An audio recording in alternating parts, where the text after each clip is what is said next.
Baik, di sini saya akan menjelaskan mengenai jenis-jenis dan unsur-unsur dari komunikasi verbal maupun komunikasi nonverbal. Nah, unsur dalam komunikasi verbal itu ada dua. Yang pertama berupa kata, yang kedua ada bahasa. Nah, yang pertama kata. Kata merupakan lambang terkecil dari bahasa. Kata merupakan lambang yang mewakili sesuatu hal, itu baik orang, barang, kejadian, ataupun keadaan seseorang. Yang kedua, itu ada bahasa. Bahasa adalah suatu sistem lambang yang memungkinkan orang berbagi makna. Dalam komunikasi verbal, lambang bahasa yang dipergunakan adalah bahasa lisan, tertulis pada kertas ataupun elektronik. Nah, unsur-unsur dari komunikasi nonverbal. Komunikasi nonverbal ada unsurnya. Yang pertama yaitu bahasa tubuh. Bahasa tubuh yang berupa raut wajah, gerak kepala, gerak tangan, gerak-gerak yang mengungkapkan berbagai perasaan, isi hati, isi pikiran, kehendak, dan sikap seseorang. Yang kedua ada tanda. Dalam komunikasi nonverbal, tanda mengganti kata-kata, misalnya bendera, rambu-rambu lalu lintas. Yang ketiga, ada tindakan atau perbuatan. Ini sebenarnya tidak khusus dimaksudkan menggantikan kata-kata, tetapi dapat mengantarkan makna. Misalnya, mengebrak meja dalam pembicaraan, menutup pintu keras-keras pada waktu meninggalkan rumah. Nah, semua itu mengandung makna tersendiri. Yang keempat, ada objek. Objek sebagai bentuk komunikasi nonverbal juga tidak mengganti kata, tetapi dapat menyampaikan arti tertentu. Misalnya pakaian, aksesoris dandan, perabotan rumah, dan lain sebagainya. Berikutnya yaitu jenis-jenis dari komunikasi verbal maupun nonverbal.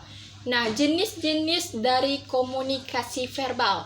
Yang pertama yaitu berbicara dan menulis. Berbicara adalah komunikasi verbal vokal, sedangkan menulis adalah komunikasi verbal non-vokal. Presentasi dalam rapat adalah contoh dari komunikasi verbal vokal. Nah, surat menyurat adalah contoh dari komunikasi verbal non-vokal.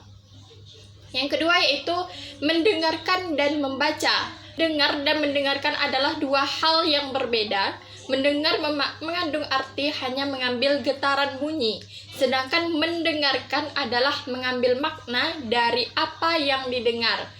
Mendengarkan melibatkan unsur mendengar, memperhatikan, memahami, dan mengingat.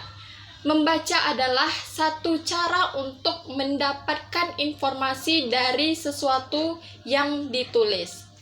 Berikutnya yaitu jenis-jenis dari komunikasi nonverbal. Yang pertama yaitu ada sentuhan.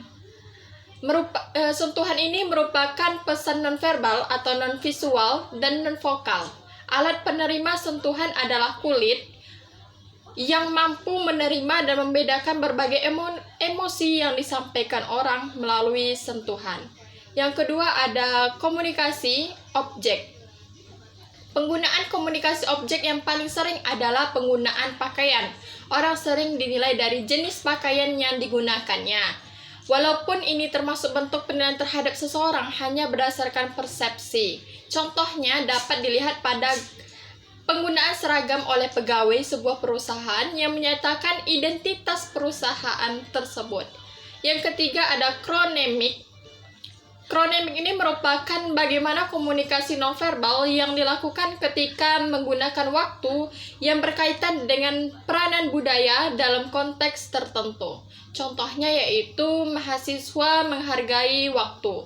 Ada kalanya kita mampu menilai bagaimana mahasiswa yang memanfaatkan dan mengaplikasikan waktu secara tepat dan efektif. Yang keempat yaitu gerakan tubuh, kinestetik. Gerakan tubuh biasa digunakan untuk menggantikan suatu kata atau frasa seperti ketika mengangguk berarti sebagai tanda setuju.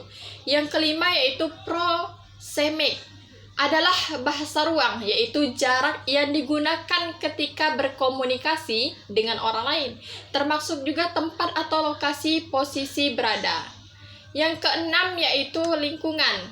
Nah, ternyata lingkungan juga dapat digunakan untuk menyampaikan pesan-pesan tertentu.